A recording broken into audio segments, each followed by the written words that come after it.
So good morning everyone, and welcome to this Strengthening Families Protecting Children programme learning event. Today's session you'll all be learning about Neuron Door and the model. I'm Gaynor Carlton. I'm employed by North Yorkshire Council as a group manager, and it's my role to work with and support our adopter local authorities to enable them to adopt Neuron Door. Within the presentation today, we'll provide an overview of the Neuron Door model, with a focus on the subject of balancing the protection of children with support for the family. Next slide, please, Ellie. Please be aware that the presentation will be recorded and may be shared by Mutual Ventures for promotional purposes or indeed as a learning tool. So if you'd prefer to not be visible, please feel free to turn off your camera. Can I also ask that you kindly mute your microphone for the duration of the presentation?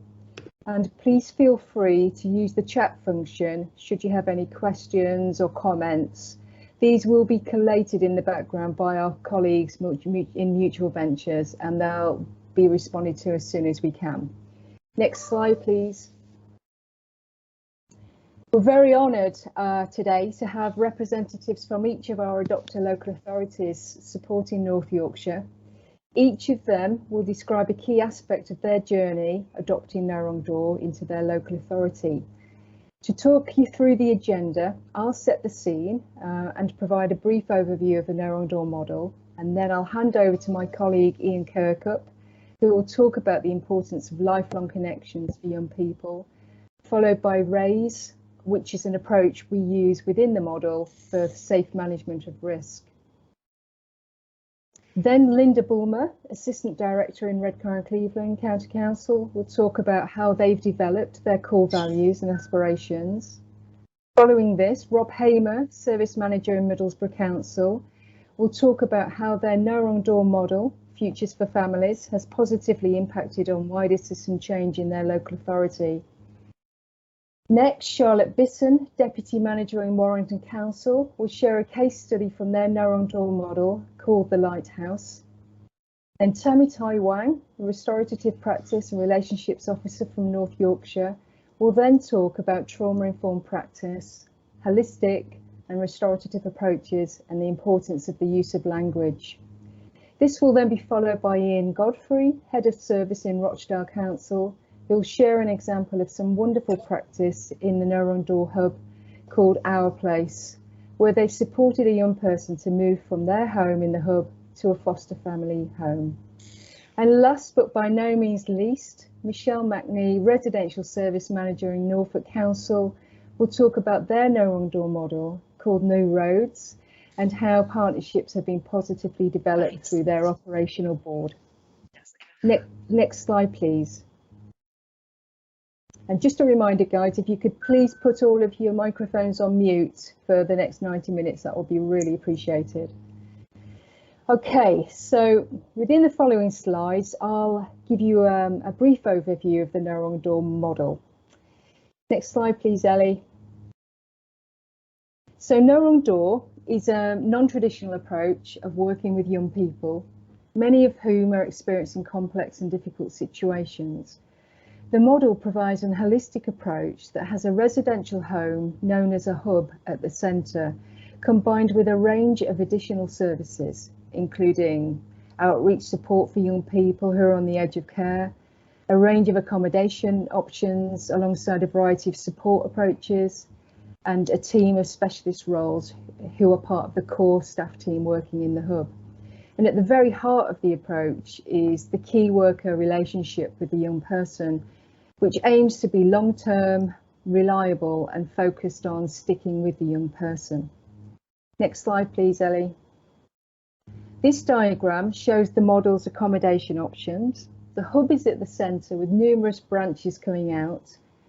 At the top, we've got high needs supported lodgings, which are host families who provide accommodation alongside independence skills training for the young people. To the right, we've got supported accommodation, a range of accommodation types for young people who are assessed as having sufficient independent skills to live independently, with long-term support from the hub staff. At the bottom, we have hub community families, These are foster carers who provide placements for the young people. When they don't have a child in placement, they also then work in the hub. The aim is that they can build relationships with the young people, which could lead to them asking a young person if they would like to come and live with them, or indeed, a young person could ask them. The benefit of this approach is that a young person can safely test out a foster placement. To the left, we have bespoke placements, which are predominantly used for young people on the edge of care. The aim is that rather than placing the young person in the only available emergency bed, a team of staff can be placed around the young person, providing 24-hour support if needed to either take them away or give them a few days, or to work with them and their family in their home. This provides an opportunity to slow all of our thinking down so that any decisions made are the best for that child. And to the right side, we have edge of care support, where hub staff work preventatively with a young person who is assessed as being on the edge of care. Next slide, please, Ellie. This slide gives us an overview of the staffing in the hub. So we have a manager and 2 deputies, one being the lead for the residential home and the other being the lead for the edge of care service. And additionally, there are 6 portfolio leads. These staff are senior residential staff who take a lead responsibility for a key portfolio area, for example, reducing risk or emotional health and well-being. Additionally, there's 8.5 residential and edge of care workers and a number of support roles such as a handy person, a business support, sessional staff, etc. And additionally, you'll see on the right side of the slide, there's 3 key specialist roles. Police liaison officer. This role is the Neuron door model's key contact with the police. They liaise directly with the police and children's social care to deliver the best outcomes for that young person. A clinical psychologist, known as a life coach. This role provides assessment, clinical formulations, and provides advice to staff and to the young person's family on how best to avoid them. Best to support them. Sorry, I just looked down then. A speech and language therapist, known as a communication support worker. The aim of their role is to work with the young person to identify if they have any undiagnosed speech, language and communication needs.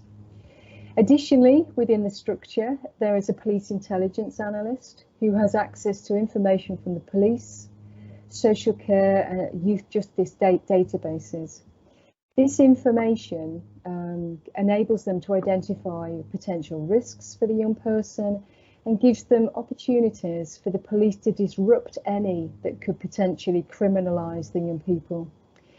And a performance and intelligence officer who gathers a range of quantitative and qualitative data to evidence the effectiveness of the model. Next slide, please. The model's based on 8 non-negotiables, which are the essential values and principles. For example, to have high standards and ambitions for every young person, and a belief in the right for all young people to experience living as a family. Next slide, please. The 10 distinguishers, these are the distinguishing features that make up the operating model. And again, to just give a couple here, always progressing to permanence within a family or the community. We want to provide interventions from the perspective of lifelong outcomes rather than episodic planning. And no appointment assessments, through the specialist roles being available to the young person when they want to access them, not by having to attend them at set times. Next slide, please. The 4 provocations. These are the principles that guide everyday discussions about the young people and are the drumbeat of the culture change that's underway. For example, when making decisions for a young person, asking ourselves, would this be good enough for my child? Or when planning around the needs for the young person, asking ourselves, Are we managing the risk for the child, or indeed is it for the organisation?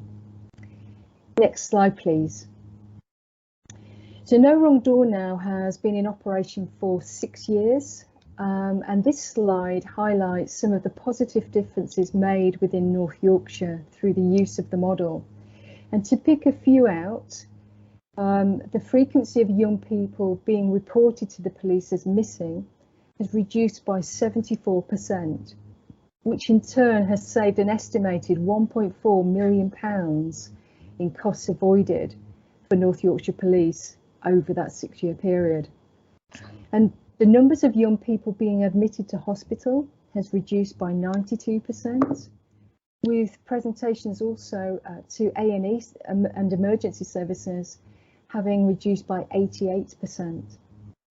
In North Yorkshire pre-No Wrong Door, the average number of days a young person spent in residential care was 290 days, and this has now reduced to an average of 122 days.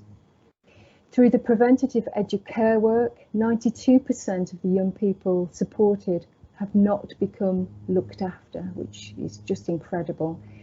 And strikingly, during the last 6 years, only 2 young people have been placed out of county. I'll just repeat that. In the last 6 years, only 2 young people have been placed out of county. And both of these were directed by court. Next slide, please. A further branch of the No Wrong Door model is the development of a Restorative Practice Academy. The Academy offers job opportunities for care experienced young people. It supports them to use their experience to help and mentor other young people who may be facing similar difficulties or life events. And importantly, it helps them to build their CVs through training and the opportunity to gain an accredited award.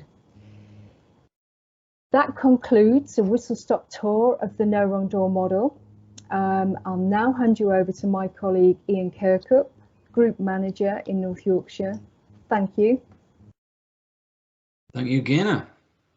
Okay, the theme of the learning event has been balancing the protection of children with support for the family, and that most directly interacts with No Wrong Door in primarily 2 ways: through our Edge of Care offer and in the young people that we have the privilege of looking after in residential care. The aim not only of the Edge of Care support offered with the No Wrong Door, but across the service as a whole, is trying to enable children to remain at home, within their communities, within their networks wherever possible. And the reason for this is because children do better in families. If you got the next one, Ellie. It seems like we've known this for a long time, but we are starting to get the evidence base coming through, and there is results of a study that was published earlier this year. And as you can see from the stats on the screen, the outcomes for children who are cared for by the local authority across the board are generally poorer than their peers who are not in care. I just want to highlight a couple of areas of concern, and it's kind of the top 2 to start with. Cared for children are around 30% less likely to be in employment across their life, and when they are in employment, up to 10% more likely to be in a routine occupation, so unskilled or low wage work. Now, this suggests that they're more likely, therefore, to experience financial hardship and poverty and all the detrimental factors that are associated with this. And then you compound that with the trauma that they've already suffered through their care journeys, and it doesn't create a great picture for the life course of these children and adults. And cared for children are also around 10% more likely to die of unnatural causes, so things like suicide, accidents, and it's put down as poisonings, which kind of equates more to drug overdoses, primarily, which again, it's not a great picture. And at the bottom there, so children who were able to remain in kinship care arrangements had better outcomes than those who experienced foster care. So children do better in families. So that's the why. But how do we balance the protection of children with support for the family? So firstly, we acknowledge that there are risks, and we seek to understand those risks, work together to mitigate the risks as much as reasonable and achievable. And the key question, as Gaynor alluded to before, that we apply to this process is, are we managing risk for the child or the organisation? And this is really key to keep us focused on the child and the family situation and what's right for them, and not to take an option because it feels more comfortable for us.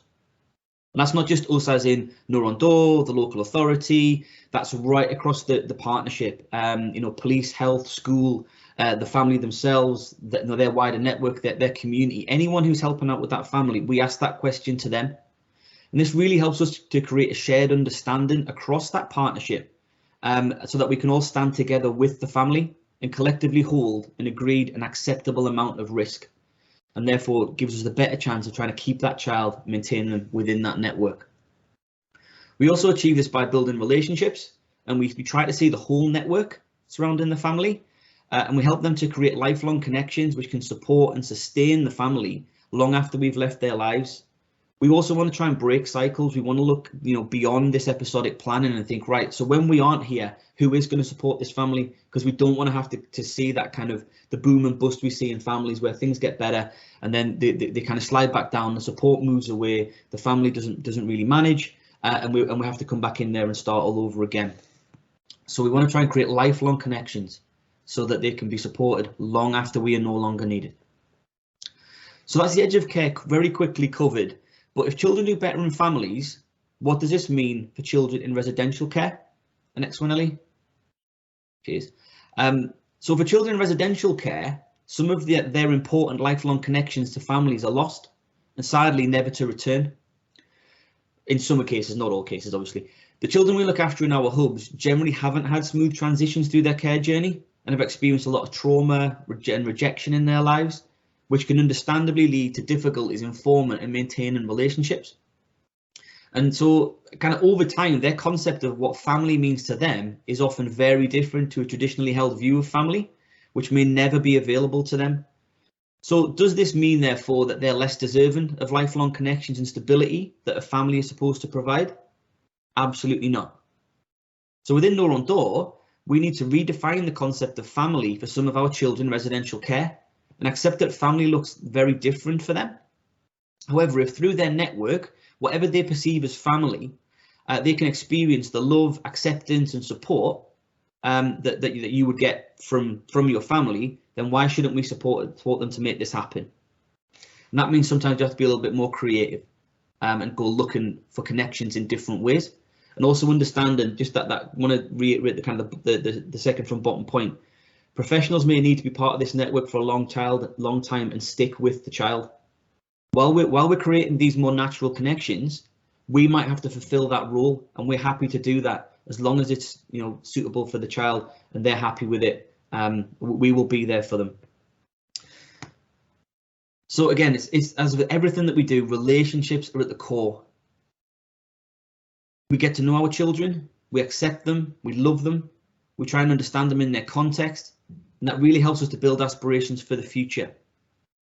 We also acknowledge that for those children who may find it more difficult to be part of the network into the future, they will always have a place where they belong. Though they can't live with Neuron forever, Neuron can always be considered home and a place they can come back to for love, care and support. The next one, Ellie. So though we support families in different ways, the same methodology is applied to everything we do. Would this be good enough for my child? So we're just going to move on quickly then to raise. Next one, Ellie. And the next one. Cheers. So raise is the approach developed within Neuron to help us consider and manage risk. Unfortunately, we don't have the time today to really dig into it, but to give you an overview of the approach and how we've used raise, I'd like to introduce you to Maria. Yeah, if we put the video on, please, Ellie.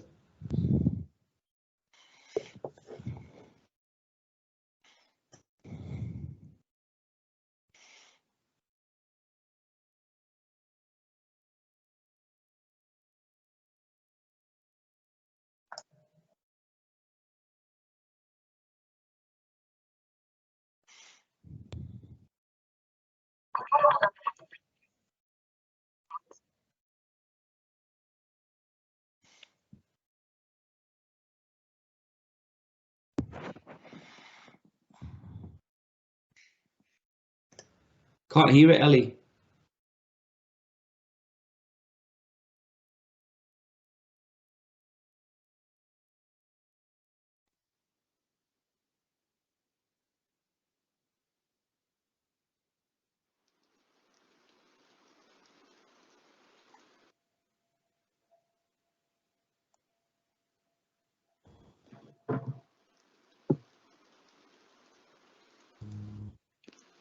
We all know a Maria, though he or she might have a different name. 17 years old, in care, and lives in a children's home. She likes drugs and hates rules and boundaries. She's in a relationship with the love of her life, but hates her. And she goes missing for days at a time because she'd rather live on the streets than in a children's home. So how do you solve the problem of Maria? Use RAISE. RAISE stands for Risk, Analysis, Intervention, Solution, and Evaluation. It's a multi-agency, intelligence-led approach to risk management. As one hub manager from North Yorkshire put it, it's about working together with risk, however hard, and sharing the fears, gathering good intelligence and sending the young person a clear, honest message with a safe and caring plan which is flexible and regularly reviewed and updated. It's a commitment to keep the child at the centre of every decision, to ensure we're acting for their benefit and not that of the professional agencies. The approach understands that there is risk and that this needs to be mitigated and managed, not simply removed. The lives of teenagers are not black and white. We need to work in the grey. We need to be willing to be brave and innovative and to employ safe uncertainty to help the young person navigate and learn from the risks in their lives. Maria's risk levels really worried us. Traditional risk management methods of missing reports to police, sanctioning and trying to educate about the dangers were having no impact and were only driving her further away. We needed to think differently. Within No Wrong Door, we gathered the best intelligence we could from the people who knew Maria best. Alongside her social worker and other members of her care team, we liaised with the police, residential care staff, clinical psychologist life coach, and speech and language therapist. We brought this intelligence to RAISE, threw out our plan and started again. Collectively, we realised we'd lost sight of Maria. We weren't listening to what she was trying to tell us. Gradually, Maria had become a problem that we were trying to fix, rather than a vulnerable young person in need of understanding, love, and support. Using the specialist skills within the multi-agency group, particularly the life coach and communication worker, we were able to look past the behaviours to see Maria again. By listening to Maria, we were able to establish what was driving her. She found belonging and understanding with her friends, even though she knew they were dangerous. She felt safer with them because she didn't trust adults. So, we focused on how to help Maria trust us and how we could invest in forming relationships with her. We made this plan and shared it with Maria. If Maria met us once every 24 hours, we could take her food and make sure she had credit on her phone. Then we wouldn't report her missing to the police. This could be extended to 48 hours, provided she was in contact with us via phone. We would make sure her room in the home remained exactly how she wanted it, and that no one would go in there when she wasn't there. We would go to Maria to meet her, meaning she didn't need to keep coming back to the home. And if Maria needed help, we would be there, no matter where or when. Did it work? No, not straight away. But as we kept our promises to her, Maria began to trust us. And then, at 4 a.m. on a bitterly cold winter night, she rang us. She'd had enough of living on the streets and called for help. We collected her, brought her home, and cared for her. We had demonstrated our commitment to her, and in return, she began to let us in. We could begin to build more meaningful relationships with her. She stayed at the home more, until eventually there were no more episodes of going missing, and she saw the hub as her home. And when we asked her why she had started to trust us, she said, "Because you've given me a bit of leeway. Before, you were ringing the police and reporting me missing, and it was stupid, and it makes you want to rebel more. RAISE gave us the intelligence we needed to understand Maria and the bravery to stand together with her and hold the risk. Without this, Maria would have continued to live on the streets, vulnerable and in danger, instead of feeling part of a home and a family. Next time you have a problem with your own Maria, remember, be brave together and use the RAISE approach.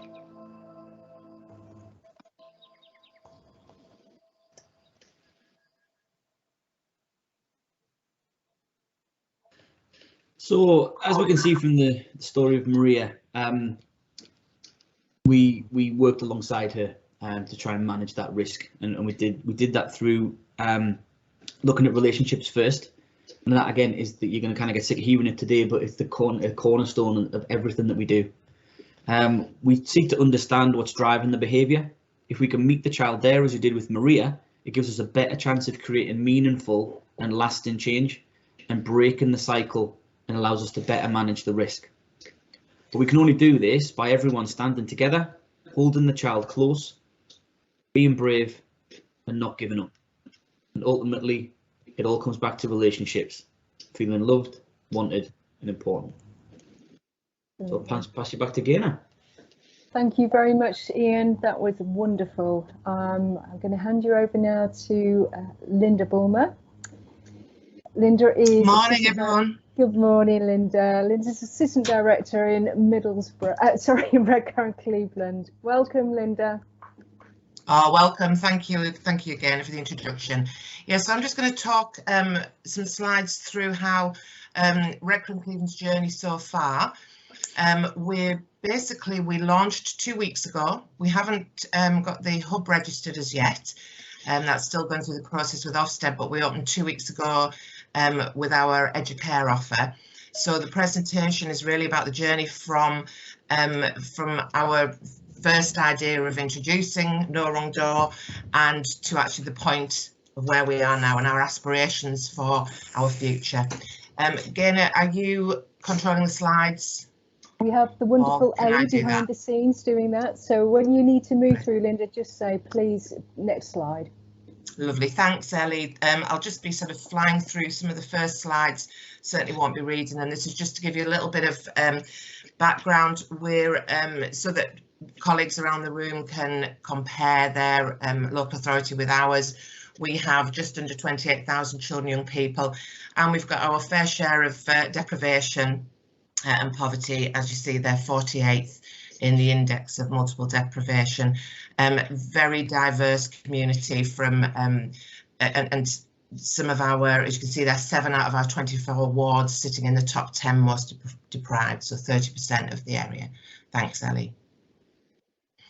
Really high. This is the position that we're in, which is these are all the kind of indicators that made us really want to do something different. And one of the things is the demand for Redcar and Cleveland. Very high child in need rates. So obviously that's from child in need right through to our children in care population. You can see there's 638 per 10,000 in comparison to our comparator group and the national group. So, almost twice as high as national. We have got high levels of demand, and equally, I think on the next slide, we will see that children in care, we're running our children in care rates are around, they've been right up to nearly 130 per 10,000. In July, we had 326 children in care. And although most children that become looked after, and I think this will be a pattern a lot we'll see, tend to be babies before they're 1, but we have a significant, and we've seen this rising trend, a significant number of children coming into care as teenagers. Some of them we've never heard of before, we've never worked with before, and we're suddenly bringing them into care at the age of 15, 16 years old. A lot of them, luckily, we have got a really good piece of work around in-house foster carers, so we do manage to get most of our children in care in-house, but we have got a lot of children in care that are out of borough. Thanks, Ellie. So basically, our current offer for vulnerable teenagers, we've got around about, we have on average around 30 children in care who are in a residential setting. And the thing that's really triggered our biggest worries was that cohort, they are predominantly all out of borough because we have no in-house residential provision up until now, obviously.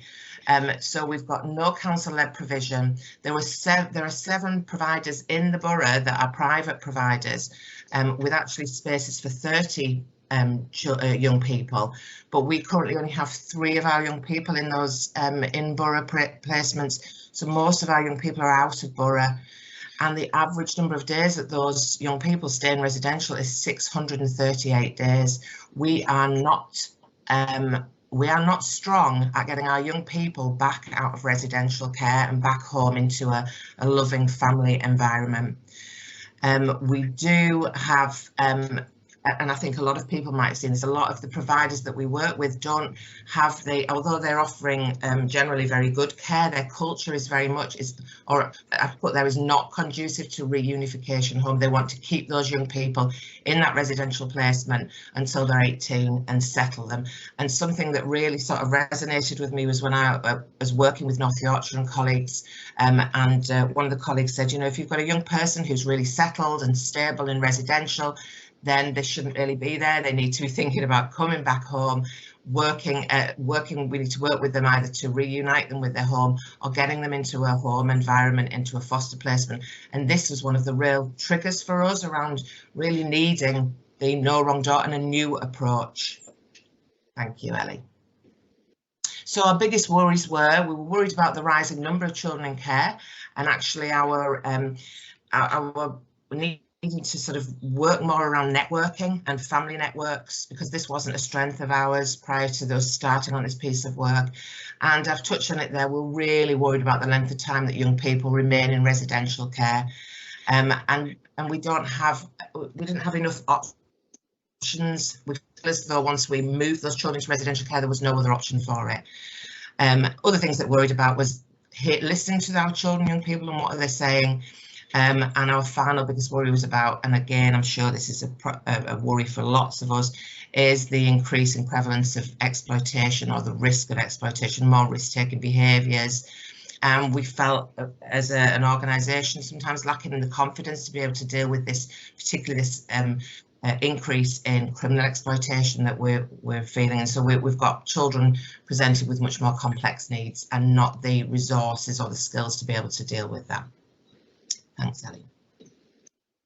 So our aspirations, we obviously, at the centre of everything, we want the best outcomes possible for all our young people and their families. We want fewer young people entering care as a teenager. We want to be able to put all the support we can in to help them remain at home, which is why the care element of this approach was really important to us. Less exploitative behaviour, risk for our young people, or the skills to be able to deal with that. And obviously we want improved placement stability. We all, you know, we know when we measure our indicators around placement stability, you actually leave out that cohort of 15 plus, because they're the ones that are jumping from one placement to another. And although our placement indicators on a whole were pretty positive, for our teenagers, there were 3 or more placement moves. One young person we did the deep dive with, I think, had something ridiculous like 17 placement moves, or it was just horrific when you think actually of the impact of that on that young person's well-being and their own aspirations for their future. So again, a clear aspiration for us. We want more young people reunited with their family and moving back. We acknowledge that sometimes young people need a residential element to their care, but we want them back home with their family. Thanks. So we started out, I mean, I'm very fortunate, living and working in Redcar Cleveland. We're neighbouring North Yorkshire. So we heard about North Yorkshire and the No Wrong Door model right from the outset. And I was pretty green with envy, really, when I heard what was going on there and started to see the impact it was having, and we weren't in a position where we could deliver anything like that. We looked at, I started looking at things like, we embedded signs of safety on the back of working and observing what was going on in North Yorkshire. We looked at family group conferencing, but we didn't have a hub, and we didn't have any of that. We didn't have the funding or any of that to pull together partners. So when this opportunity arose, I jumped on it, you know, it's really, all of those things haven't gone away. We needed this 5 years ago, but obviously it's only a couple of years ago we were able to actually start the programme. A lot of you will be aware of the 5 steps when we started our work with the Innovation Unit and the theory of change. This was a real changing point for us. This was absolutely the start. It was when we knew we had a problem. This piece of work was when we started to see, really hone in on what that problem was and how we were going to be able to work together to create more positive opportunities and outcomes for ourselves and our children. I'm not going to go through each step in detail, but if we move on to each slide, I'll just sort of run through it. So the outset, I've kind of covered that really.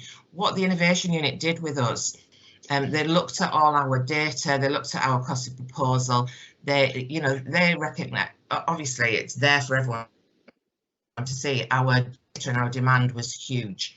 And I think one of the key starting points for us was the deep dives, and they really then started to understand the way that we work as a partnership to work with young people. And they saw things that actually we knew, but until it was put in front of our noses, we didn't really realise that these were the things that were perhaps you know, creating the way that we were supporting our young people. So, for instance, evidence of how we're managing risk for the organisation and not the young person, making decisions perhaps that were we felt we had to make because it was what the organisation and our partnership felt was right, but was it the right thing for the young person? So, for instance, examples of young people moving from one foster placement to another, and when it got to the point where this next foster placement moves down, the foster carer is saying, I really want to be there, I really want to support them, but I'm through, I can't do it anymore. We're then saying, with partners pressurising as well, saying, right, residential's the next step, instead of what can we do to really manage the risk within this family environment, within this foster placement? What can we do that is going to feel more risky and more difficult to support that foster carer to manage, but that is the right thing to do for that child, not just look for the residential. That isn't the right thing to do. And that goes on to the next bit, that sort of lack of shared approach to parenting. Sometimes as partners with our work with children, we were giving slightly different messages and not having a united parenting approach to how we were supporting those young people. So basically, won't go through all of that, but it was a really fantastic piece of work that put it all into perspective for us. There are so many things that we need to do better as a partnership to support these young people, and that was a kind of our starting point to build on.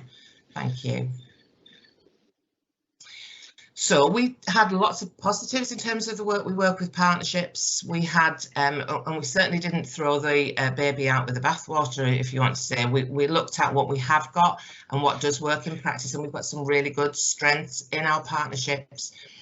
We were starting our whole family approach anyway to our work, so our work around networking and supporting families was already in place. Good communication and a real commitment to want to do this. So our inputs but there was a lot of positives from the beginning of what we were able to put into the system. Indicators. So we wanted, these are quite obvious, and again won't read through them all for time constraints, but obviously we want more young people to remain in their local area. Too many young people out of borough, and then that becomes more difficult to get them home. We wanted a more positive and a real commitment from us as partners to be around the table when we're making decisions, be alongside that young person together and make decisions that might feel more risky, but own them together and share that risk. And you can see some of the other things we want. We wanted to hear young people telling us that they feel listened to, because we could tell from some of our case studies that that wasn't always the case. We weren't listening to what children were telling us that they really ultimately wanted. Thank you. Okay, we've all had, you know, one of the main things is when we do any kind of project, we need to make a difference. And there are some of the outputs that we agreed with the innovation unit there. And when partners, we had a really good response from our partners. A lot of us came together. The innovation unit with the theory of change sessions were the first time I think I've seen so much commitment and people turn up, and the positivity and the way that we all worked together, that it was really, there were fantastic sessions, and we all really bought into this process and identified the outputs and outcomes that we wanted together as a team. It was a really strong piece of work. We had our lead member for children there, who has basically sang the praises of this process wherever she can since she's been on them. So you could see there the kinds of outputs that we wanted. We wanted families to come up with their own solutions. Instead of families saying, I've had enough, take this young person away from me, never want to see them again. We wanted them to say, we need help. How can we work with you to come up with a solution? And we wanted our outreach work. We were doing outreach work, but we were not able to really see the positive outcomes of the outreach work. It was kind of just keeping things maybe stable for so long, but not having a real positive improvement. And I think a biggie for us, not going through them all, but a biggie for us is around our foster carers. We have, I touched on it at the beginning, a really good foster care in-house model, but mainly for our younger children, and not as many who are really confident to look after our more complex teenagers. So we want to be able to see, and it's this term unfosterable that really sort of resonated with us all, that we want our young people to be able to enjoy living in a home environment, and our foster carers with the skills and confidence to be able to support that. Thank you, Ellie. So some of our outcomes, yeah, happy to move on really. I think I kind of touched on it really with our original aspirations. So, and people will see the slide, so happy to move on. So we worked as part of the end of the theory of change. We obviously worked on our model and our non-negotiables and our provocations, which is obviously a key element to the no wrong door model. So we wanted, I think for us, one of the main things here is that we wanted to bring back the word love into all the work that we do with our young people. And it was important that we made sure that all children were offered the love and the care that they deserve. And that kind of just surrounds everything that we do. Children need to feel loved. And that is something that we want from this model, that they actually feel that they feel wanted. We want to stick with young people even when the going gets tough. This is going to be, there's no going back from this place. There's no moving them on to somewhere that is, you know, like we can't cope. This is where this is our last place where we go. We sort things out from this place. We're going to stick with them and not give up on them, whatever. Very much around it being the context of that child's life, rather than just being a problem of the family in that particular situation and safeguarding. It's very much that contextual safeguarding approach. And it was all tied up around a series of evidence-based approaches, which I've touched on. Thank you, Ellie. So our provocations, we spent a long time dealing with trying to work out our provocations. They look so simple. There's just 4 of them there. They're not rocket science at all, but let me tell you how much time and effort went into coming up and tweaking the last little bit of words. So we stuck with the North Yorkshire one. Is it good enough for my child? It's got to be good enough for our own children, or we're in the wrong business.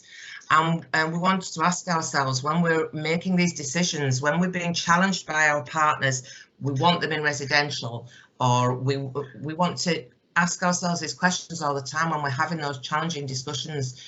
Are we supporting this child to fulfil their hopes and dreams now and throughout adulthood? Because we recognised in the theory of change, in our deep dives particularly, we were dealing with the here and now instead of listening to the child, telling us what they want to do, where they want to be as an adult. And we need to think about actually the decisions we make now for those children are helping them become the adult that they deserve to be and they want to be. Talked before about managing risk for the child or the organisation, and they came about from hearing examples from North Yorkshire in the early days where they would, and now where they make strong decisions about children that maybe Ofsted would have a lot of questions to ask, but they're able to say, no, this is the right thing to do for this young person. So actually really being strong and saying it's the right thing, it's not because it feels safe for us, but it's what we have to do for that child. And very importantly to us was that we maintained, we've all shown partners as a partnership our commitment, and it's now reminding ourselves through these provocations, are we united in our approach to parenting? When we've made one of these decisions, let's not challenge is okay, but let's agree, stick to it and work through it and really own these joint decisions, because some of them are really tough. Thanks, Ellie. Just put that one in very quickly, just to give you, to sort of let you know that actually with all that work that we've done has had a major influence on how we look on the whole service for us, for our children and family service. So we've developed our children and family service plan based on these core principles, and these starting from our original aspirations, working through for the No Wrong Door, has had an impact on how we approach everything across our children and family service. So our approach is around being obviously child-centred, respectful of each other and creative, and being bold and ambitious when we're creative and making those decisions. And we've got one of our key priorities is to deliver new ways of supporting our most vulnerable teenagers as a specific priority for us. So it's touched everything, and those provocations will feed into every aspect of the work that we do as a children and family service. And I don't know if that was the last Wonderful. one. Yes, it was. So thank you very much. Bit of a whistle stop, but I hope that gives you a kind of rundown of how it's had a significant impact on us in Redcar and Cleveland. We were excited 5 years ago, more excited 2 years ago, and we're buzzing now. Linda, thank you so much. That was absolutely wonderful. Thank you very much. And I'm now going to hand you over to Rob Hamer, Service Manager, Middlesbrough Council. Thank you, Gaynor. Next slide, please. So what we're going to concentrate on today is the wider system impact for Middlesbrough from Futures for Families over the last 12 months that we've been operational. Next slide. So just going back to before we opened in December 2019, we had a very challenging Ofsted inspection, and on the back of that we really unpicked what that meant for us in Middlesbrough, and our improvement journey started then. It was all pulling together in the same direction to improve outcomes for children. What we did was we looked at what the report said. We spoke with teams across children's care. We spoke with leaders, and we came across our provocations, our non-negotiables adopted from No Wrong Door in North Yorkshire. Some of them provocations are a bit similar, but the non-negotiables are very much how we felt at that time, and what we needed in Middlesbrough to drive and support the improvement journey moving forward. So this is what it meant for Middlesbrough. We really pushed the direction that we all wanted to move in. And this is how we've used the provocations, non-negotiables, to shape that new culture in Middlesbrough. So in Middlesbrough, when you're in children's services, every time you lock your computer, you see the provocations of Middlesbrough Council, but also Futures for Families. The practice model is there on your screen. Everyone sees it on a daily basis. People have started to talk and use the words and the language of provocations and non-negotiables, which is fantastic. Next slide, please. So in the last 12 months, we received 163 referrals for support, of which we worked with about 56% of them. Now, people will say, well, why was that so few? And what it really boiled down to was the fact that, you know, we've got really passionate social workers in Middlesbrough who were just desperate for, you know, support from for their families and children. So they would refer to everyone, and what we did was we spent time with the social workers and the team managers unpicking what the needs for those families and those children were. So we worked with the right young people so we can make that right difference at the right time. And then where we didn't feel that we needed to offer that level of support, we found and we supported them to find the right interventions for those children and family. Currently, we're working with 43 young people, which is great. So we've stepped away from about 50 over the course of the year. What that means is that, you know, we use stepped away because it's like when a child starts taking those first steps and you're there and you're holding your arms out and you start to let go and then they start walking by themselves. And that's how we really see our young people and families. They're starting to move away from us. They don't need the level of intervention and support that we once offered.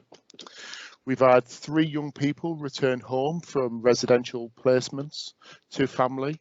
These 3 young people's plans were to stay in residential until they were 18. But, you know, with support from senior leaders, team managers, social workers, we identified the right young people to return home.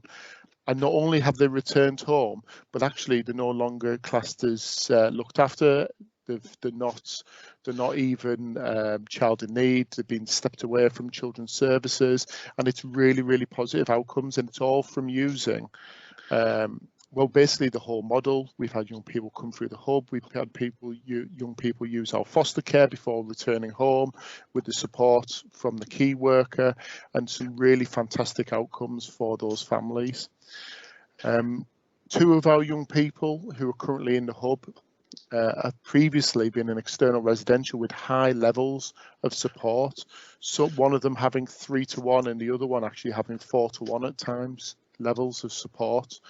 They're now in the hub. They've had massively reduced staffing, which has seen massive positive outcomes from them. Going to school for the first time, talking about love and what love means to them, talking about what's happened before in their past because they feel safe enough to do so. And that's all through the hard work of not just Futures Families, but the social worker, everyone who's around that child. It's a real team effort across children's care to support our young people. Next slide, please. So what have we done? We've used, as obviously Redcar have talked about as well, we've used the power of the deep dive. So by going through the journey of that child, going through their key events and what they might have said and what they might have felt at those times, has helped us unpick that journey for the child and give the professionals around the child that headspace to sit and think about what their journey means to them, and also what our aspirations are for children. And from that, what we've also then been able to do is we've then been able to look at the future plan for the children. We've then looked at the greater learning and the greater understanding of some of the themes and the trends that we've seen across children's social care. I mean, it says 24 deep dives completed, but it's more 30 now. And from those 30 deep dives, what we've done is we've been able to see like themes and trends, and then which we then report back to in our learning meetings with the principal social worker. And then this is then fed back through to the leadership as to, you know, what are we seeing, you know, where can we make the impact, what lessons can be learned, so that in future years we can impact on other young people. You know, we've also looked at the deep dives that we do. So we don't just do deep dives for young people who are involved with Futures for Families. We do deep dives where we've seen where there may have been some issues, where team managers said, look, we need to take some learning from this situation. You know, can we use a deep dive process, and we'll go in as Futures for Families and we'll support the social work team with that, so they can have that greater understanding and that greater reflection of what's gone on for that young person. We also support our newly qualified social workers. So every few months we'll do a deep dive, and it'll support that group of newly qualified social workers to really think about, you know, how they can think about that child's journey when they pick up a new case, how they can shape the child's journey and how they can support them with their aspirations, and really gets them into that different mindset of thinking about what a child might have said at a time of where they may have been removed or the police might have been called. So it's really that change in thought process, and we use that really, really well. Next slide, please. So, talking about increasing safety for young people, and it was really fantastic earlier when they were talking about RAISE. So I won't go too much into the RAISE process, but how we use RAISE is we don't just use RAISE for young people in the hub, we use it for young people who are on the edge of care. We've done group RAISEs where we understand that there might be a group of young people who are all linked together, and we'll pull professionals in from for each young person, and we'll have a larger group RAISE so that it's a shared, everyone can share that risk, share the worry, but also everyone then has that piece of the jigsaw, and then they can support each other when they move away. We've done RAISEs for young people who are our really most vulnerable young people on risk management groups, which is chaired by Sue Butcher, our DCS. And what we've done is we've really supported the social work teams who actually are holding on to a great deal. You know, these young people are our most worrying young people. We're really worried about them. So by us doing a RAISE meeting, we've been able to actually give that support to team managers and social workers and share that risk with partnership agencies where, you know, as everyone knows in this room, when a social worker and a team manager go to a strategy to talk about a child, you know, a lot of partnerships will just almost dump their worry onto social care and say, this is what we're worried about, do something about it. And what we try to do is we then try to then hold everyone to account and pull everyone back in and say, right, well, what are you going to do about it, school? What are you going to do about it, health? So that's been a really positive step as well. We also do RAISE meetings for our most vulnerable young people who have been exploited and connected with OCGs, which has also supported them. And our top missing young people in Middlesbrough, we've gone ahead and we've created these really detailed missing plans to support their current placements, because at the end of the day, what we don't want is we don't want their current placements to break down unnecessarily. The last thing we want is for young people who are in the Middlesbrough area to then move further away before we can actually get to support them. So we do that stabilising work, and we support other providers, and we'll support the social work team to increase safety and understanding around missing for those young people. Next slide, please. So we understand quite clearly that we'll invest our time to save time later. So what that means is we know that if we can invest and we can provide training and briefings to social workers, to colleagues, to partners, then we potentially may not have to do the pieces of work later on down the line. So one of the things we've looked at is referrals. We all know in this room that you get one chance at a referral for a child, you know, and it's about us. Yes, we need to share the context and the truth for that child, but also, you know, you should be able to articulate on a page like what makes you smile. And if you work with a young person, you should be able to sit there, and as you write, you should be able to smile about that young person. There must be a quality within them that makes you smile, and that needs to be articulated onto the page so that the person who's picking up that referral to work with that child understands that and can see that, you know, there is something there. And sometimes I know referrals can be done last minute, and because everyone's dead worried, but we need to get to a place where that passion is shared. So we really support with that. We also do a lot of work around the power of communication, and just because a child can communicate verbally doesn't mean that there's a communication difficulty.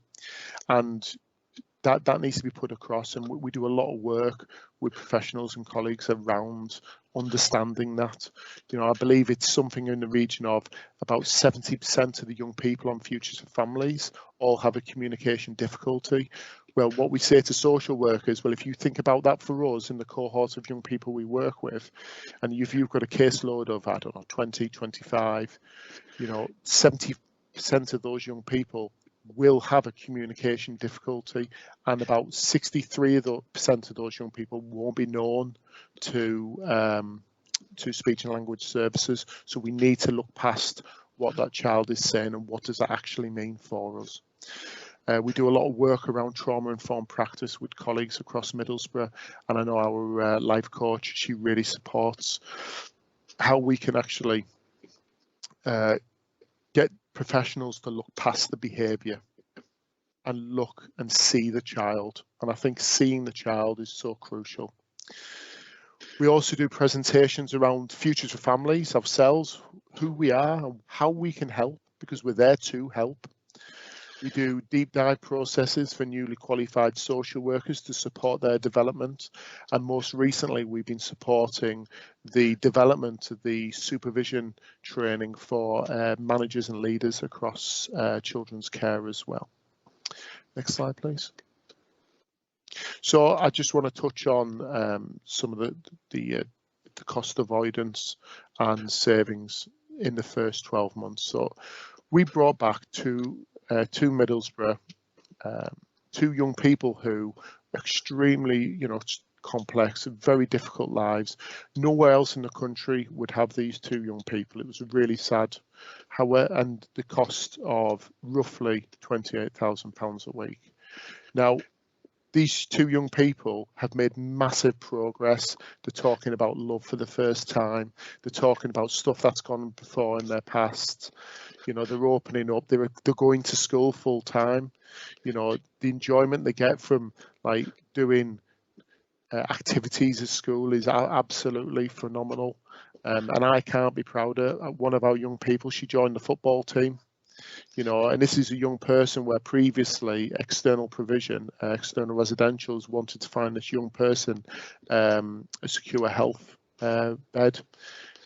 Now, we're now looking at her moving on plan from us, and it's absolutely fantastic. But those two young people, for the time they've stayed with us, equates to roughly 1.2 million. Which is the equivalent of running a couple more of our services. The cost avoidance from when we opened to March 21 was 919,112. This is approximately of two whole social work teams who would support 270 children in Middlesbrough. You know, the work that we're doing is it's really good, but it's everyone pulling together, working together across children's care to improve outcomes for children. It's not just Futures for Families, it's everyone. We don't work in silo, we work across children's services, and that's why it's becoming the success that it is. Next slide. Thank you. Thank you, Rob. That was just brilliant, and I'll be very honest, there were times when the hairs went up on my arms. Thank you. I'm now going to hand you over to Charlotte Bisson, Deputy Manager at Warrington Council. Hi everybody. Can you just move the slide on, please? Oh, thank you. So I'm Charlotte. I'm one of the Deputy Managers at No Wrong Door, Warrington, the Lighthouse, and I oversee our outreach service and alternative provisions. And I'd just like to talk to you about one of our young people that we've been working with, just to share some of the outcomes that we've achieved. Okay, so the young person that I'm going to talk to you about, I've called Jessica. She's 16 years old, and we've been working with her since April when our hub went live. Jessica was living with her mum, a dad, and a 5-year-old younger brother. Dad had a history of misusing alcohol, and mum and dad had been in an abusive relationship for many years. Jessica was at high risk of child sexual exploitation, and one of the main sort of concerns around that was her association with another well-known young person in Warrington who was also at high risk of CSE. She had a very high number of missing from home episodes. She was using cannabis on a daily basis, and her mood and mental health was really, really poor. Home life was very chaotic, and in particular, she had quite a volatile relationship with Dad. So initially, the worker Olivia Mayer, who's one of our portfolio leads, started by just doing some safety planning work with the family, so supporting mum and dad how they should respond when Jessica went missing from home, but also putting in a safety plan for Jessica, because what she was telling us that when she did go missing from home, how mum and dad were responding was triggering her. So we put in some strategies for how she should respond in those situations. And right at the very start, the social work team sort of focus and goal was for us to complete some work to reduce her risk of child sexual exploitation. However, it became apparent quite quickly that Jessica was not in a place to be doing direct work. She was very chaotic. She was in crisis on a daily basis emotionally. So what we decided to do was just really focus on being there for Jessica, and Olivia worked really hard to form a trusting relationship with her to make sure that we knew that she was taking risks, but she wasn't by herself, and that we were there by her side.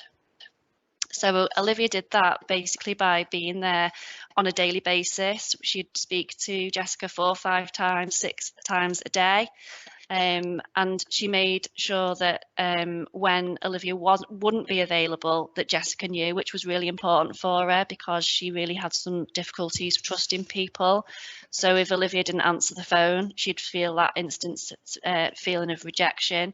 So we just really made sure that we were there for her. Okay, if you can move the slide on for me, please. Okay, so things sort of reached a turning point when the young person that Jessica was associating with left Warrington. And although the professionals would see that as a positive for Jessica because of the negative impact she was having, we could see that that was a real loss for Jessica. That was her best friend. That was a relationship that she'd formed and trusted that other young person who would talk to her. She would give her advice. She became someone that she could rely on. And all of a sudden, that person was taken away. So what Jessica decided to do was move out of the family home and stay with another vulnerable young lady, 19-year-old, who was also using cannabis and not really an appropriate person that we'd want her to be staying with. So we continued to support, we continued to be there, and that friendship became quite strained, leaving Jessica in a real difficult situation. She didn't want to go back home to mum and dad, and she just felt completely lost. And she was asking us if she could come and live here at the Lighthouse. She wanted to come into care, and she just felt completely lost and abandoned, really.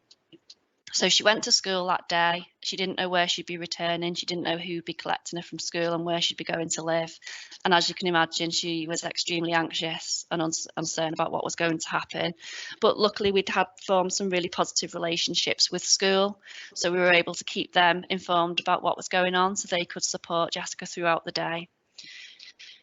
If you can move the slide on, please.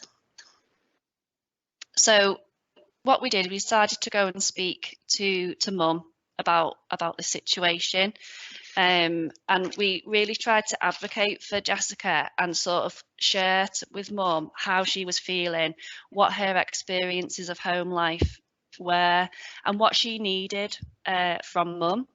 And then that allowed mum to then open up about some of her early experiences. For the first time, she shared that she had actually been rejected as a teenager by her mum, and it allowed her to think and actually really connect with how Jessica was feeling. So we supported her to sort of come to her own solutions, really. And what she decided was that actually Jessica was her priority, and she wanted Jessica at home, and that actually her partner, Jessica's dad, needed to leave the family home. So we knew that that would be an extremely difficult conversation for Mum to have. So we encouraged her to make contact while we were there, and he agreed to come out of work so that we could all speak together. And we supported Mum to explain to Dad that he needed to leave the family home. And we then also supported Dad to see why that was really important for Jessica, and he recognised that and agreed to move into temporary accommodation, which we funded for him. Okay, you could move the slide on, please.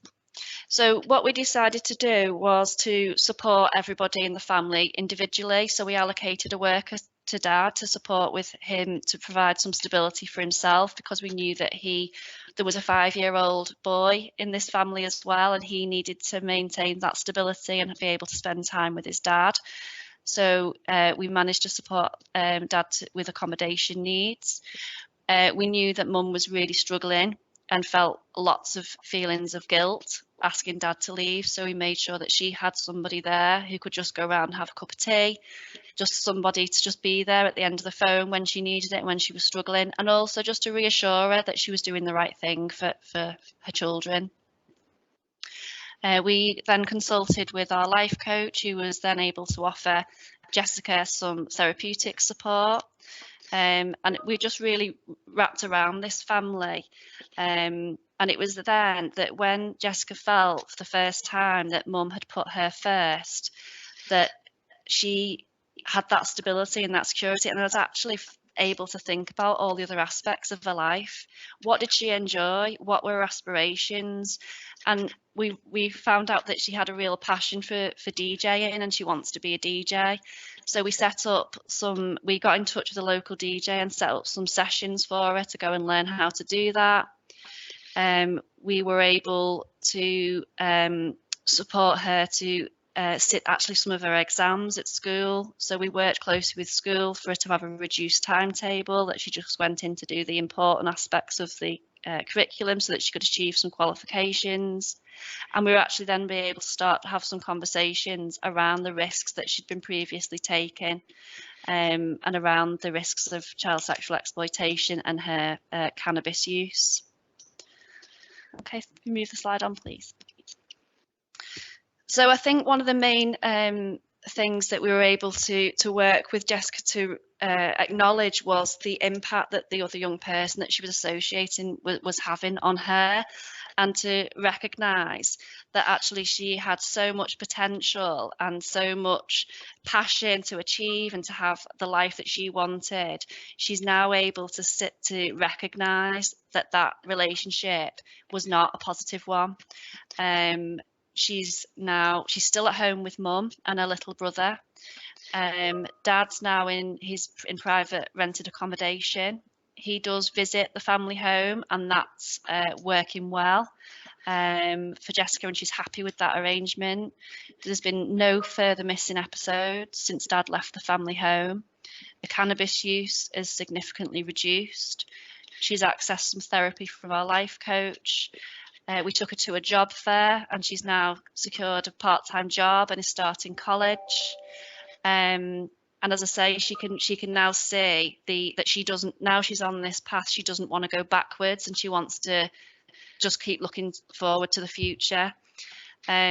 Social care are now at a position where they're looking to step away, and naturally over the past few weeks and months, that intense support has naturally just reduced, as Jessica's been doing so well.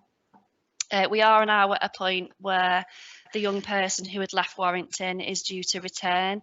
So we've actually done a lot of preparation work with Jessica to do some planning on how she can keep herself safe. We've worked with Mum, how she can support Jessica with her choices, and how she might manage different scenarios that may present when that young person returns.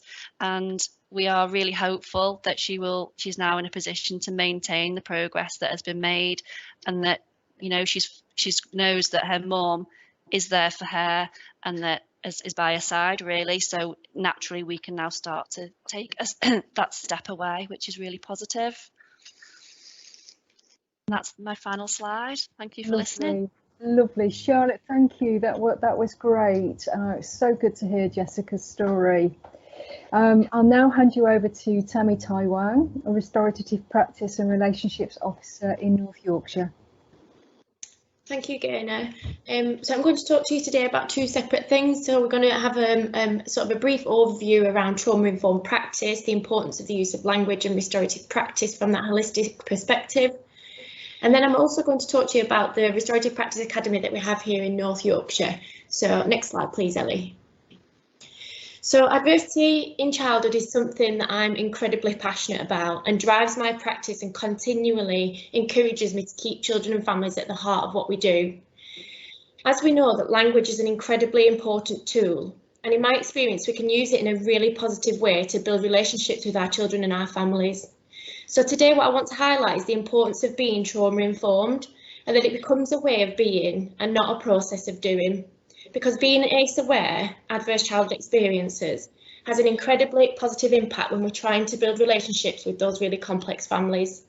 So in North Yorkshire, we really try to promote practitioners to understand that brain architecture of the brain and how it's learned to adapt in really unsafe situations for our children and unsafe circumstances. So what I really want to encourage you to do is really hold families in safe hands and remember that as people, as human beings, we are born to be connected.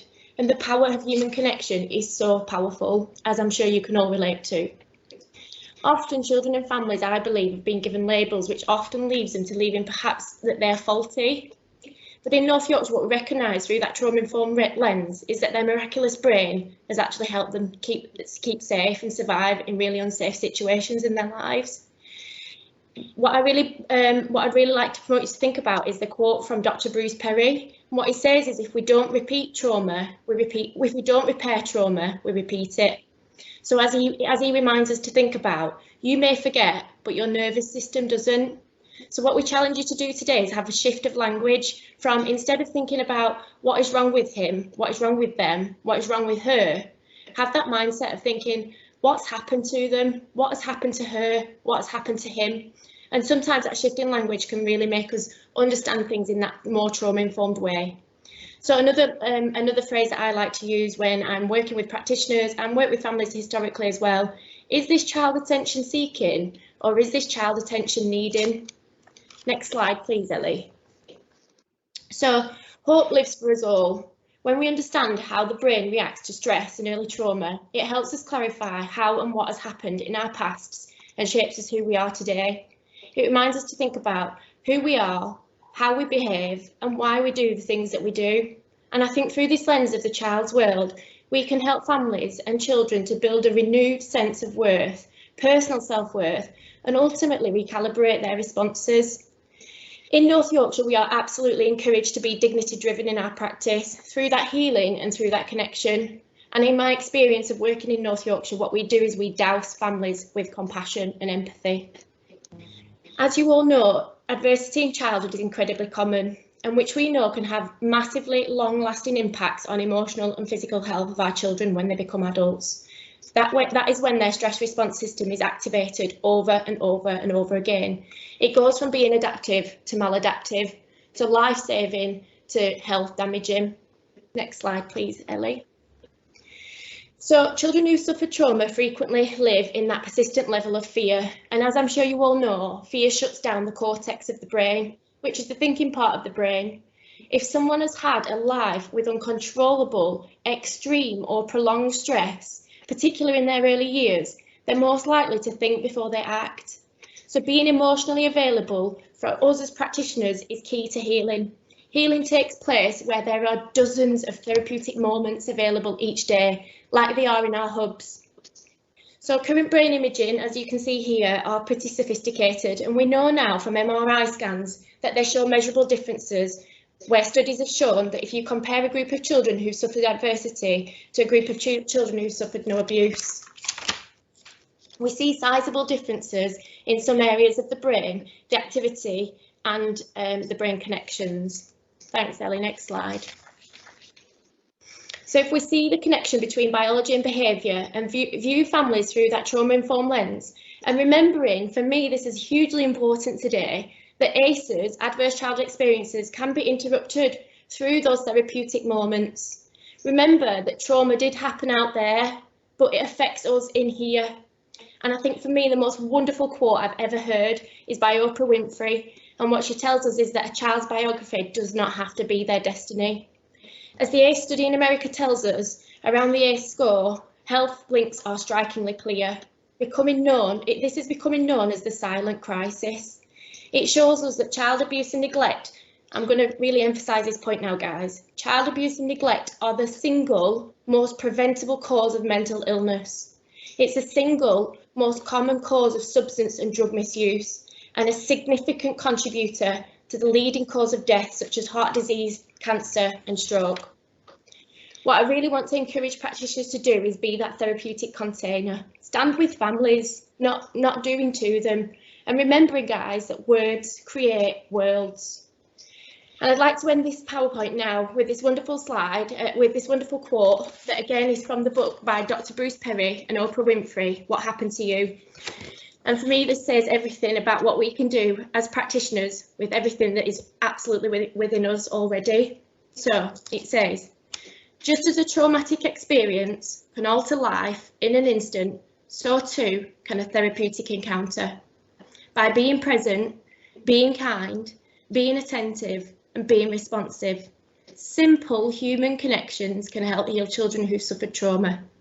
Create a web of therapeutic moments connected by unconditional positive regard. We can create an environment for change. Thank you. Next slide, please. So I'm going to talk to you a little bit now, and it will be a little whistle-stop tour, just because of time constraints, about the Restorative Practice Academy that we have here in North Yorkshire. Something that I believe is absolutely really innovative. It's a programme that we have set up which offers job opportunities for children. Please buy the book, Linda. It's brilliant. It will change your absolute life. It's fantastic. But the Academy offers job opportunities for service-connected children. So when we talk about service-connected, that could be anything from early help to a child that's been looked after in one of our No Wrong Door hubs, to a child that perhaps has been involved in the youth offending team. These young people are aged 16 to 25, and what we do is we allow them to use their past experiences to help other children who are on the edge of care. As part of this, they earn as they learn. So they gain an ASDAN accredited award whilst working with us. They become an employee working alongside us. It's absolutely brilliant. The Restorative Practice Workers offers guidance to young people who sometimes are struggling to make connections and links with other workers. So they form that trusted relationship and they become a mentor who they can express their thoughts, feelings and wishes to. Next slide, please, Ellie. So just a little snapshot about what it's achieved already, the Academy here. So since January 2020, we've had 55 referrals for families. Since September 2017, we've trained 22 young people in the foundation level of restorative practice.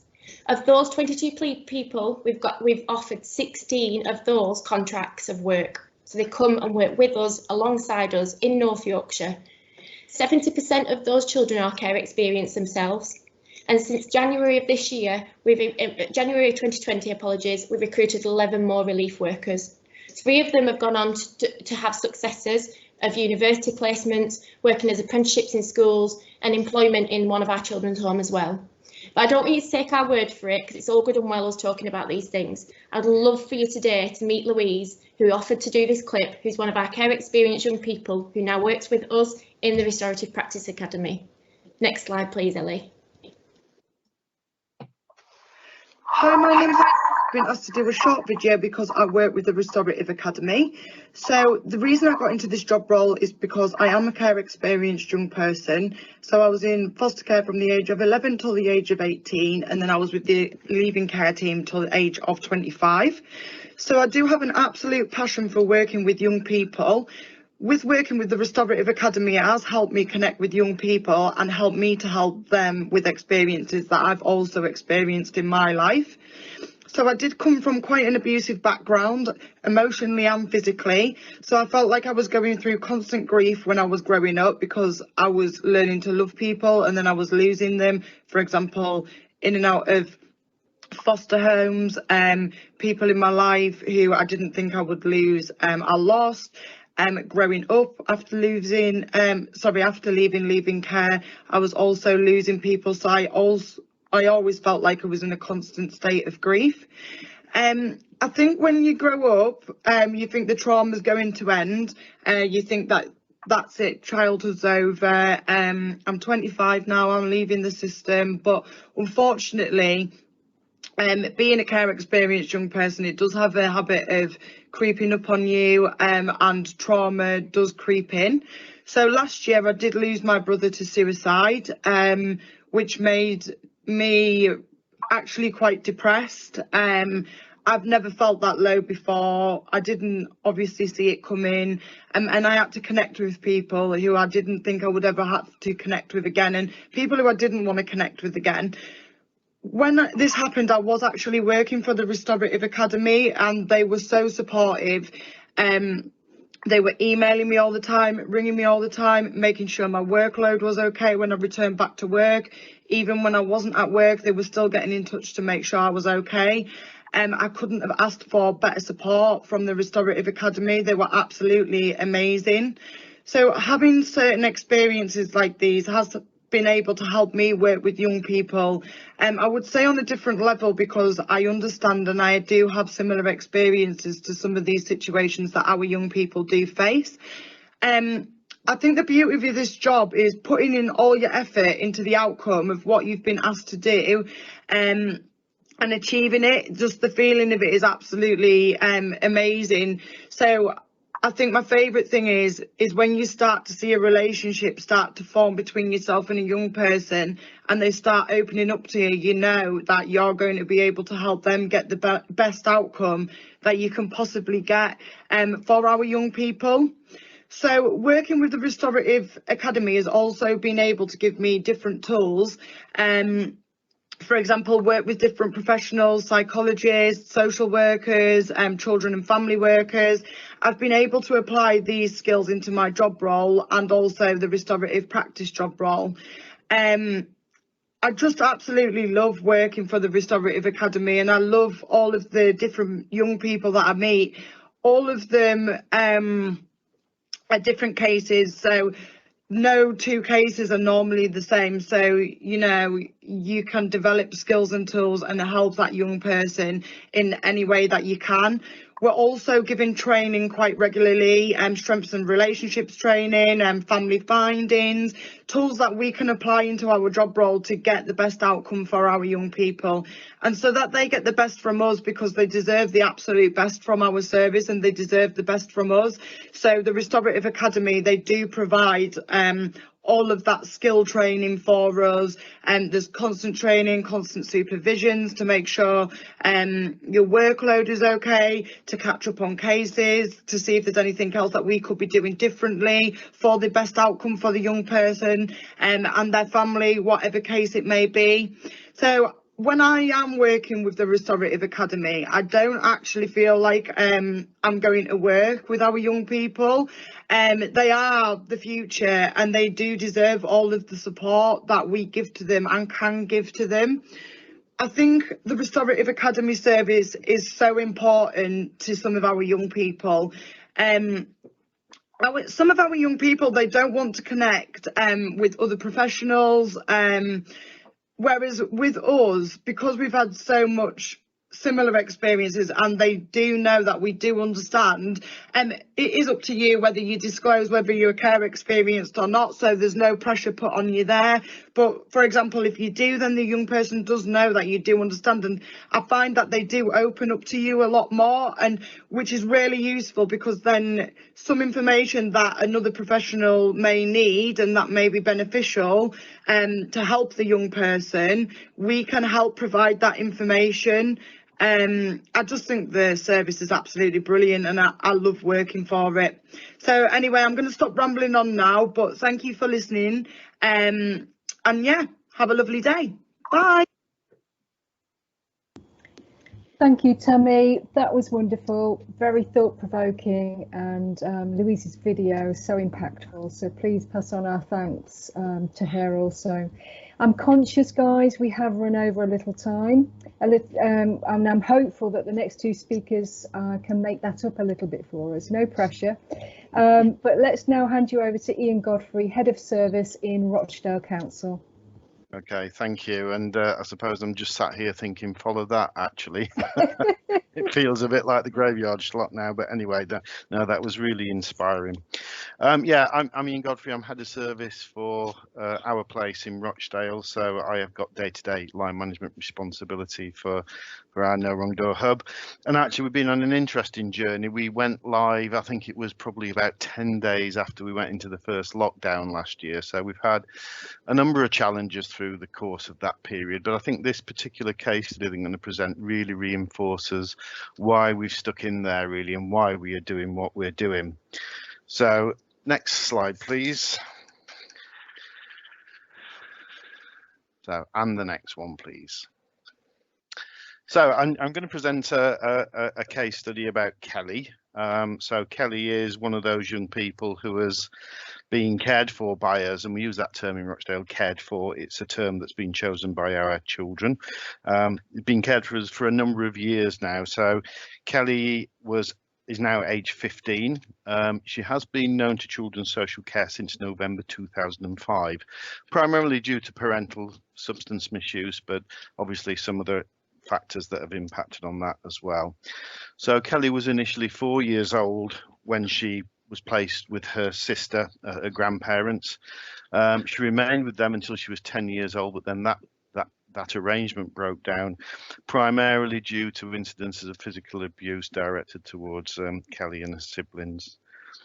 Subsequently, she had a further 2 foster placements and was separated from her sister during this period. So, you know, some significant disruption in her life through the period of her being cared for.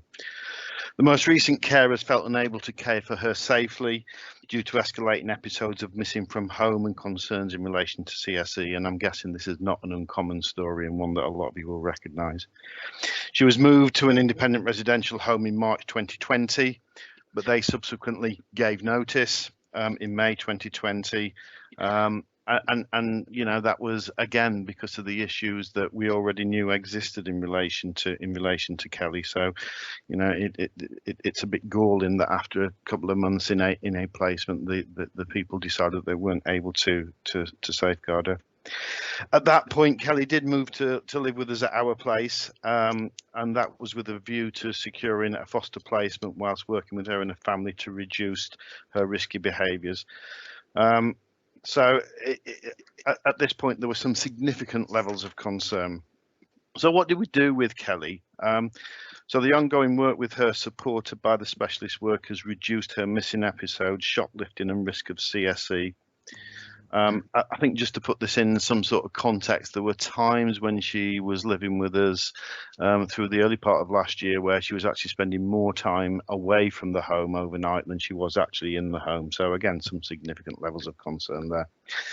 However, Kelly remained steadfast that she wanted to live in a foster home if she could not return to her birth family. And so, you know, people on the call will recognise that we've got a teenager who we need to find a foster placement for, a teenager who we are struggling to engage with, and a teenager who is involved in some significant risky behaviours. And so that was always going to be a challenge. Assessments indicated that there was no one appropriate in the immediate or extended family, and of course that would always be our first port of call. Finding a more permanent home for Kelly proved challenging, partly because, and this is one of the things that we're finding increasingly, she's got that label on her over her head of being a child in a residential care, living in a children's home, and actually that I think makes it almost, there's almost a double disadvantage associated with that for our cared for children, really. So one of the things that we started to do was think about how we operate outside our standard commissioning process, how we constructed a description of Kelly that was different to what we would normally send out to our in-house foster carers and to external providers, really.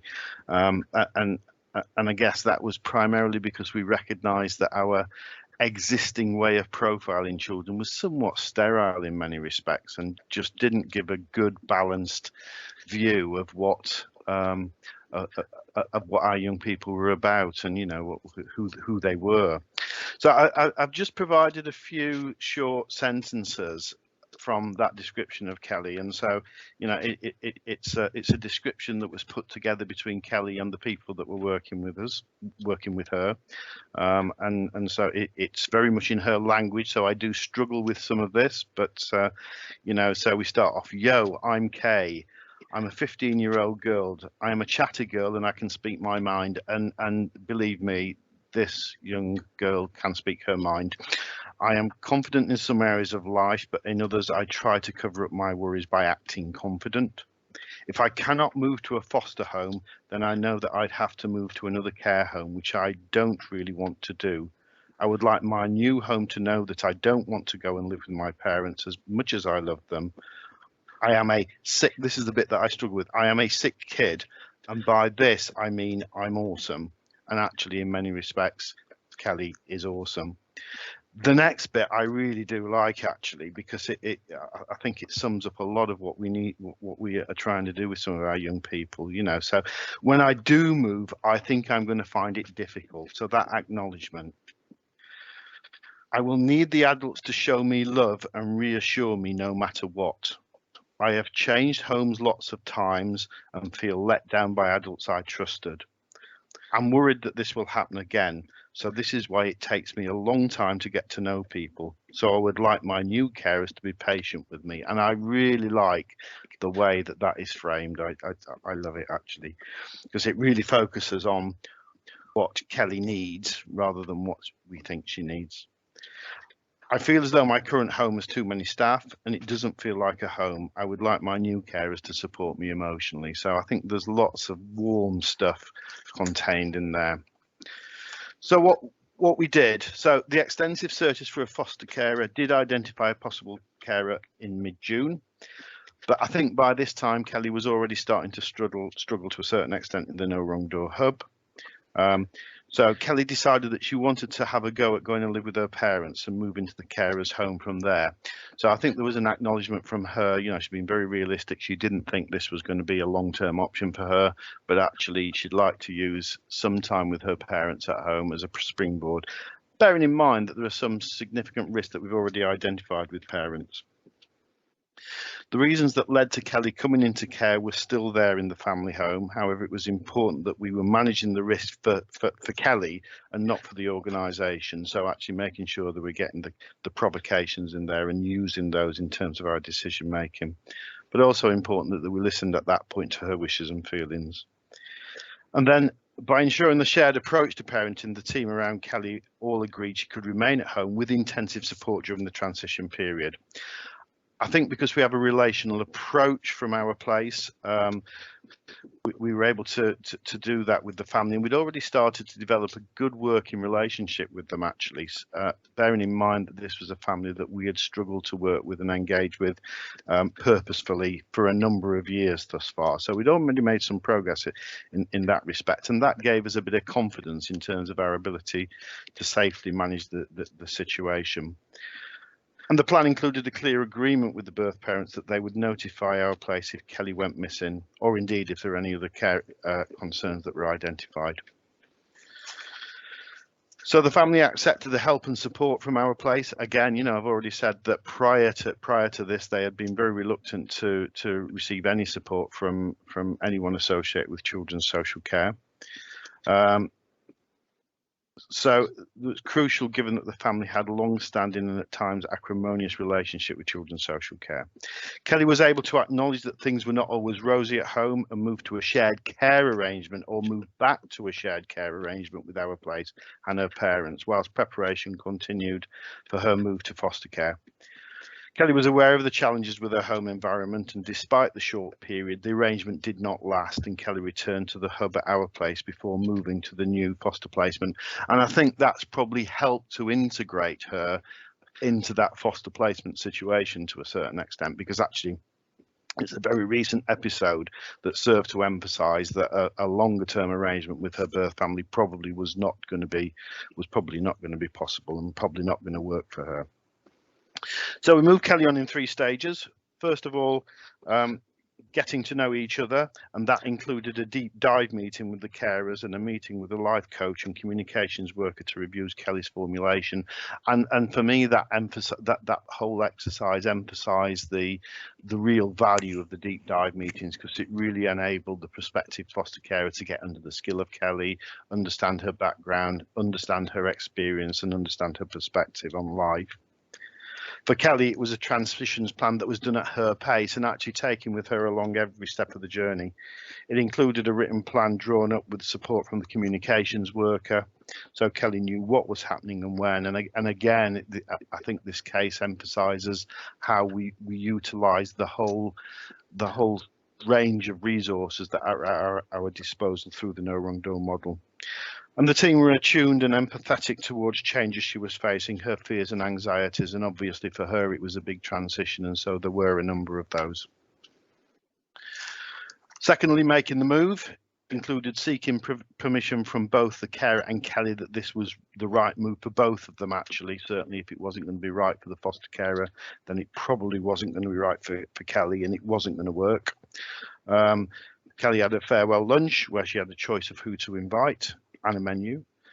A memory book for Kelly and other mementos of her stay at the hub were prepared, so she took away positive affirmation from her time living with us. And I think despite, I mean, I went along and I saw Kelly as she was leaving, and despite Kelly's constant protestations that she didn't want to be at our place and she hated it, I mean, it was quite clear that she developed some strong attachments to the staff there, and I think they will serve her well moving forward.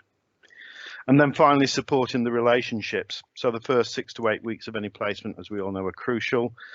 We provided 24/7 phone support, and that's been made available to both Kelly and the foster carers. And actually, that's hardly ever been used, but it is just a bit of a comfort blanket to wrap around things. Kelly's worker is proactive in keeping in touch with her, and there are at least 2 visits planned per week, ensuring we are using the 5th provocation that we have developed in Rochdale, which is about every child having someone in their corner. The carers have received an updated copy of Kelly's formulation, and the life coach is supporting them directly. In addition, they have received a communication profile for Kelly and some guidance from speech and language specialists. The carers have access to risk assessments and safety plans used by the hub to support the shared approach to parenting.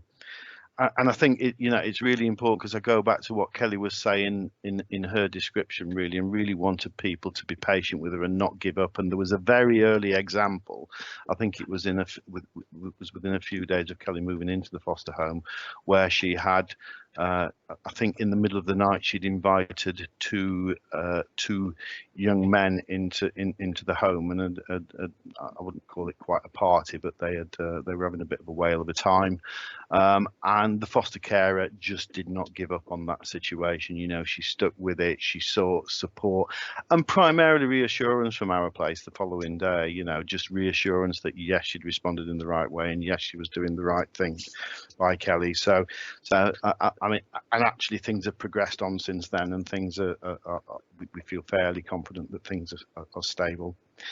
In terms of impact, Kelly felt listened to and respected, and actually, as we know, with teenagers, that is so important.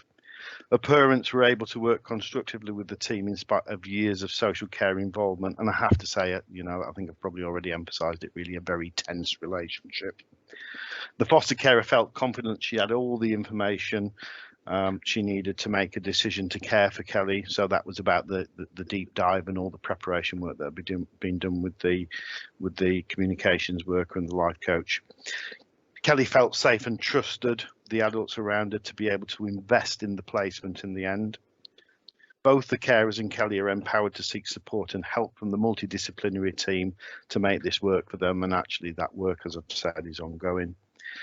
And within that, there are cost savings for partners in relation to placement costs and reduced risk. So, I said earlier on at the start of the presentation, Kelly was having more time away from the hub illicitly over the course of certainly 12 months ago, and that has reduced to almost 0 now. So we're in a much stronger position there, and actually I think everybody, but particularly Kelly, benefits from that. And then the last word from the hub, really. telephone call to Moira, foster carer, as per planned daily contact. Moira explains things have been going well and that she continues to be holding in mind how Kelly's early life experiences have impacted her and the way she now interacts with the world and people. And I think that's just, again, emphasising the power of things like the deep dives and the trauma-informed practice work that we've been doing with Kelly and with the foster carer and the staff team around her. Lovely. Thank you. Many thanks, Ian. Really appreciated. And what a great case study. I'm going to hand you over now to our last speaker, Michelle McNee, Service Manager in Norfolk Council. Hi everyone, I'm Michelle McNee. I'll be quick. Mine's quite dry. It's not quite as inspirational as some of those stories because mine's very much around that partnership building in the early days. I'm the operational lead for New Roads, as we call it, in Norfolk. So if we go to the next slide, and then I'll kind of, and the next one, that's just our logo. So New Roads is the Norfolk model of the No Wrong Door service, and it went live on the 1st of June, so it's still a baby. Norfolk is a very large county and it's incredibly diverse, just to put some context around it. So literally each part of Norfolk is very different culturally and in its diversity. So, and it is, like I say, a very large spread out county. So we had the operational group created to ensure that we had that multi-agency approach when we thought about, when we knew we were going to be setting up this service, and that continued into its deployment.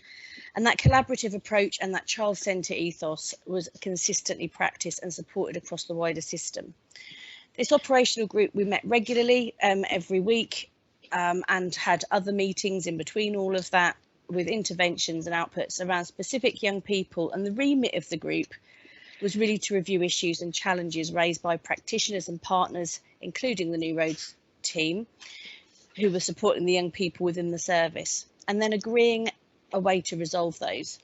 It also was used to identify blockers preventing intervention plans from being implemented and agreeing how these would be unblocked, by whom, how and when. So we had timeframes, and the great thing about it, because it was weekly, obviously you held accountable. So when you got to the next week, if someone hadn't done their part, it was like, well, why wasn't that budged, or why haven't we unblocked that?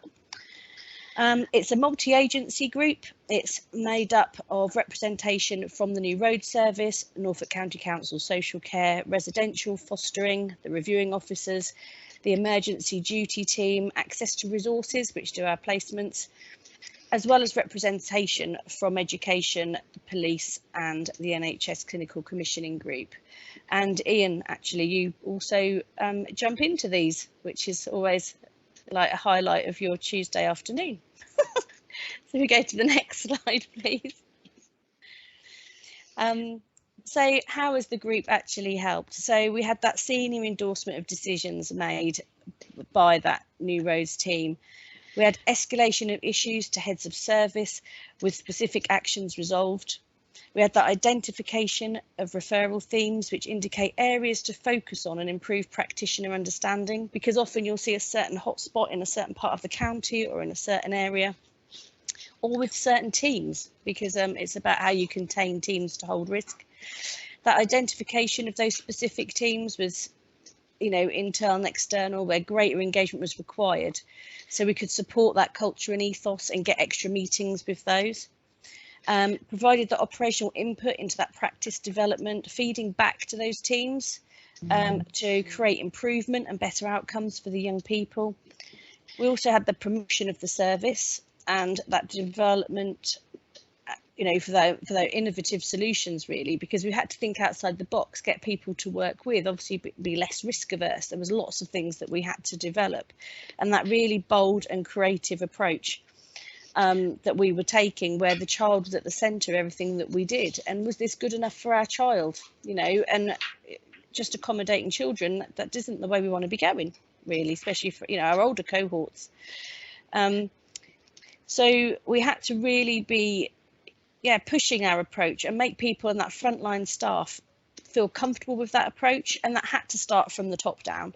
And that was really about us all working together and holding the risk together as a whole service from the top down, and our senior managers sit within this group, so they were then able to contain and support their heads of service, who in turn would contain and support the team managers down to the frontline workers. It was also about providing constructive challenge to the New Roads team on specific interventions. So when we'd been challenged doing something a little bit, you know, holding risk or pushing back, it was for us to be able to explain why we did that and why the team managers in those hubs were doing that. It created that supporting setup across service, weekly review of all the referrals coming in, specific to the services to determine if the most appropriate service was supporting them. So what we also did was we have data, and we literally have a list of all the children that we're working with, all the referrals, what the plans are for those children, what their trajectories are going to look like, and is it the right service, and could these be picked up by other services, earlier help services, where there wasn't maybe an imminent risk of these children being accommodated. Next slide. There's only a few, I haven't got loads, so we'll be on time.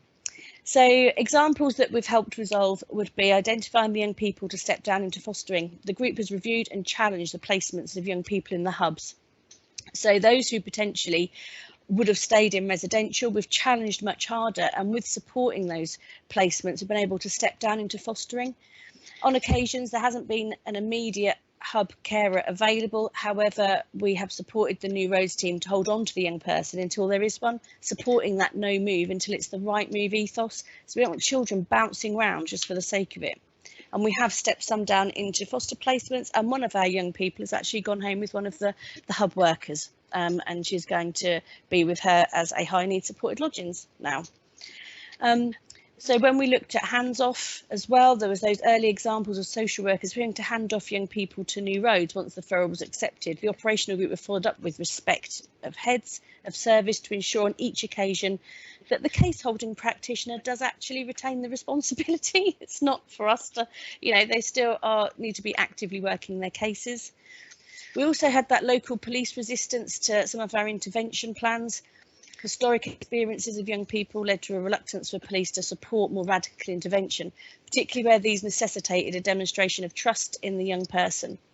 So the hub manager and police from Safeguarding and MACE, we've worked together really hard to influence on the ground policing with more positive collaboration that's now being experienced, and it definitely is. We're definitely starting to see that shift and change. We were feeling that often the police just wanted them moved or put somewhere, but that isn't what resolves the issue, because those children are always going to come back. So we need to work within that area and protect them within their own contexts, really, and the risks that they're displaying. There was support from the mental health service. So on occasions, New Roads teams have not been able to get the emergency support required for those young people placed in the hubs where the severe mental health needs. So we had a young person, for instance, that came in. We weren't actually aware of how significant those mental health needs were, if I'm totally honest, who ligatured on more than one occasion, and we could have lost him. And they were very keen for us to keep him, but actually we worked really hard alongside them as a group and with the support of the operational group, so that young man could receive the care he needed, which did have to be mental health facility in the end until we could get him into a safe spot, because he was at imminent risk of death. He was high risk of death, actually, which was, and no one wants a child in that situation. And obviously we will look at effective ways of working between ourselves and the children and young people's mental health services.